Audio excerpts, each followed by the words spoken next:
ओम परमात्मने नमः. नमस्कार.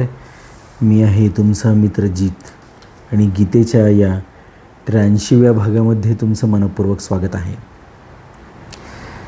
अध्याय 2 श्लोक 32. यदृच्छया चोपपन्नं स्वर्गद्वारम् अपावृत्तं सुखिनः क्षत्रियाः पार्थ लभन्ते युद्धं मीदृशम्. अर्थ असा आहे की आपोआप प्राप्त झालेले युद्ध उघडलेले स्वर्गाचे दारच आहे. हे पृथानंदन, ते क्षत्रिय अत्यंत सुखी आणि भाग्यशाली आहेत ज्यांना असे युद्ध प्राप्त होते. पहा, भाषांतर असं आहे. हे पार्थ, अगदी सहजगत्या स्वर्गाचे पूर्ण उघडलेले द्वार प्राप्त होऊन असे क्षत्रिय सुखी होतात ज्यांना ह्यासारखी युद्धाची संधी लाभते. पहा, भाषांतर असं आहे की पांडवांशी द्यूत खेळताना, व्याख्या अशी आहे की पांडवांशी द्यूत खेळताना दुर्योधनाने ही शर्त ठेवली होती की जर तुम्ही द्यूतामध्ये हारले जाल तर तुम्हाला 12 वर्ष वनवास आणि 1 वर्ष अज्ञातवास भोगावा लागेल. 13व्या वर्षानंतर आपल्याला आपले राज्य मिळेल, परंतु अज्ञातवास जर आम्ही तुम्हाला शोधून काढले अज्ञातवासात तर पुन्हा तुम्हाला 12 वर्ष वनवास भोगावा लागेल. द्यूताच्या त्या अटीनुसार पांडवांनी 12 वर्षाचा वनवास आणि 1 वर्षाचा अज्ञातवास भोगला. त्यानंतर जेव्हा त्यांनी आपल्या राज्याची मागणी केली तेव्हा दुर्योधनाने असे म्हटले की मी युद्ध केल्या वाचून सुईच्या आग्रावर बसेल इतकी ही जमीन देणार नाही. दुर्योधनाने असे म्हटले तरी पांडवांनी वारंवार संधीचा प्रस्ताव पुढे टाकला, पण दुर्योधनाने त्याचा स्वीकार केला नाही. पहा, म्हणून भगवंत अर्जुनाला म्हणतात की हे युद्ध तुम्हाला आपोआप प्राप्त झाले आहे.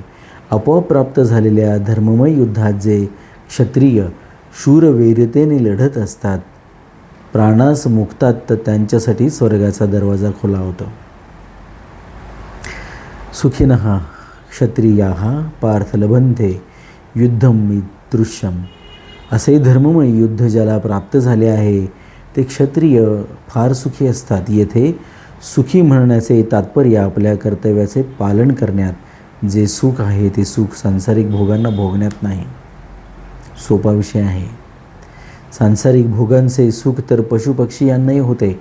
म्हणून ज्यांना कर्तव्य पालनाचा अवसर मिळाला आहे ते त्यांना फार भाग्यशाली समजावे, ज्यांची कर्म जळून जातात. पहा, कर्तव्य पालनाने चांगलं वाईट काही शिल्लक राहत नाही. पहा, कर्तव्याचं पालन केल्याने ह्या गोष्टी होतात.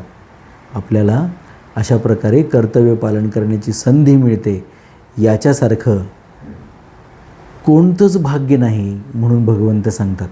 यासारखं कर्तव्य पालनाचं म्हणजे क्षत्रिय म्हणून अशासारखं युद्ध तुला प्राप्त झालेलं आहे. प्रत्येकाने आपल्या आपल्या पद्धतीने याचा विचार करावा.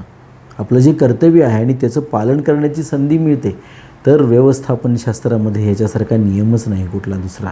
चांगली गोष्टच कोणती नाही ज्याच्यामुळे विश्वाचं कल्याण होईल. प्रत्येकाने आपली आपली भूमिका योग्य पद्धतीने पार पाडावी. पहा,